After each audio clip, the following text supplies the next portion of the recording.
We're not here to do what has already been done. That's the most important thing about art. That's what you're talking about. Yeah. And every single man is a different kind of artist. Those are oil stick on paper. So I did hundreds of those because it was so easy. The paper was wonderful paper.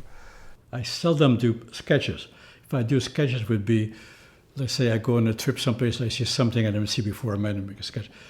And I might or might not remember it. But you remember, no matter what you do in life, it evolves the next process. For instance, about 10 years ago, we went to Egypt. And because Egypt, I didn't know anything about the country, it was all hieroglyphics no matter where you went. There was something else, of course. 5 years later, I'm doing hieroglyphic paintings, which I'm doing right now, which is incredible. It takes the process, you never forget that process. And the more things you see, the more it gets complex and the more you put it together. So, yeah. Color is very personal, very personal. Every artist has his own color scheme. In my case, I'm very colorful. And the reason is, I think, I'm not quite sure, is that you have to remember, I was up in Montreal, which is a very cold city, especially in the winter.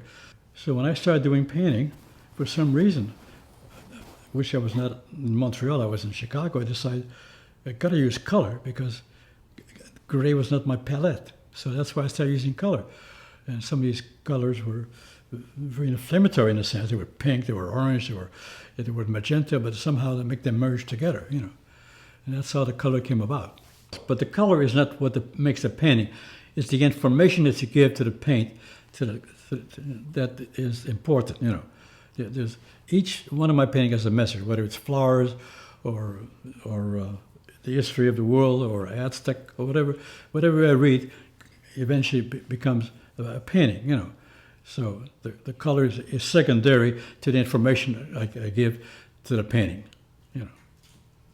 So a painting to me is just the way to the next painting. I'm not attached to the painting because it's finished. I'm delighted it's finished. It's complete, you know. And that painting is what dictates the next painting. That's what's important in my case. No matter what, every single moment of your life, you're affected by where you are at the time that you are, you know. And that dictates what you produce, you know. That's why you go to the museum, to see what other people have done. And then, of course, there's some jealousy involved in some part, because you wish you had done that. But the other part, whatever they're doing, they get it from somewhere else. And it's a continuum, you know, from day zero to today. For one culture to decide the art of the next culture, you know. I mean, nobody makes cave paintings anymore, because there's no more cave to discover, you know what I'm saying? So now you work on canvas or paper. The first banner I did was the resurrection, because it was the dead Christ. As they came out of that room, it was the resurrection banner. But then we had to fill the pavilion, so we did 80 more banners about the church here, you know, divided in 16 sections. So obviously, a lot of people have seen these banners, and there were so many of them at one point. You know, the church might be 3 or 4, but there were 80 huge banner. It was 16 feet tall, you know, so that would made an impression. So I got a lot of work doing commission for corporation and architect and all that, and that's how the banner took off. When I talked to the people at the airport people, they felt that banner was too dangerous at the airport. So we decided, well, maybe I'll do wood, or maybe I'll spray it to stop the fire. But that was not good enough, so somehow we decided about for it to do aluminum sculptures instead. And so we made a proposal on that, and that's what we did. The aluminum, you cut aluminum on a bandsaw, just like you cut a piece of fabric with a scissor. You know, it's very, very easy to cut. So that was the idea of doing that, and so then we rented a huge studio in Lynn to do all this. And then, of course, we had to paint them, and we didn't. And then we had a welder who happened to have a friend who lives in Alabama that was painting motorcycle with automobile paint. So we called him over because he was doing a fantastic job with a motorcycle, and which motorcycle is mostly aluminum or some sort of metal. And he came up, and he started painting with automobile paint with an incredible amount of color. It was fantastic. And that's how that's developed. So instead of painting with just regular paint, we use automobile paint, which is permanent. It's there forever and ever, which is wonderful. You have to remember, the sad thing about an artist, in all art, is that they cannot accomplish what they have in their mind. Because, there's 1,000 painting up there, So when you get up in the morning and there's a piece of canvas, and you have an idea what it's going to be like. It's going to be a story about something, or it's going to be something you saw the day before, or it's going to be a piece of instrument, or it's going to be music, or it's going to be a flowers, or it's going to be anything. But in my mind, I have an idea what it's going to be like. I don't know what's going. I don't know the end result of it. Nobody knows that, because it evolves as you proceed the painting.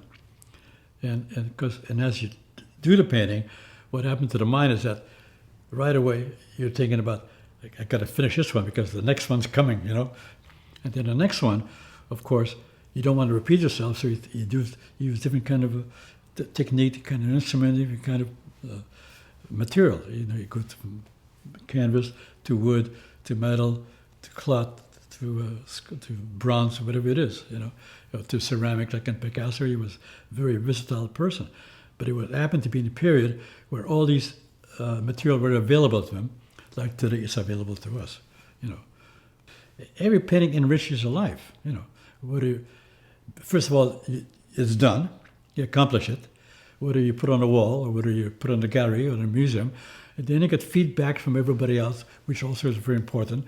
Some see something in it, some don't see anything in it, some see things you don't mean that you didn't put in it. So it's amazing how influenced you are by the environment or by the people that sees your work, and it's quite incredible. I mean, if I told a student, draw me a cow, which is very easy. Every single cow is different. Some are white, some are black, some are in the field, some are drinking, some are being milked. But everything is like this. I mean, it's incredible. And then you got 30 new ideas just on the spot. It's amazing. The problem is you don't have time to do the thing that you want to do. The time is of the essence. Because you have to remember, when you're painting or whatever you're doing, you're fulfilling an idea. And that idea takes time. More complex it is, more time it takes. You can't paint faster than you can paint. The paint has to dry. You have to put it on, change color. You have to clean your brush. So, there's a time. But all of this is a wonderful process, because at the end of the day, you have something you didn't have the morning before. It was just quite incredible. You make discovery every day, and some of them you use, some you don't use. But I was working on a canvas, and I had some liquid, and the liquid fell down on the page, and I noticed that the page dissolved. It was fantastic. So I started using this process, using a page from a magazine, and just painting with with these liquids. And every liquid just dissolved an image differently from another one. It was accidental, but on the other hand, using advantage of it. And then from that image, I'm able to enlarge it on any material I want. Most of my images are 8.5 by 11 because it's the size of a magazine. But you can enlarge it to 4, 6, 7, 12, 16 feet, which I've done. And it's just as good at 12 feet as it is at 10 inches. It's unbelievable. It's an incredible process. Yeah. Let's say you do a banner. You got to cut the fabric. You got to pin it. You got to take a seamstress, and then you got to probably rechange a little bit of that. But with that image, it's immediate. A minute later, it's over. It's over.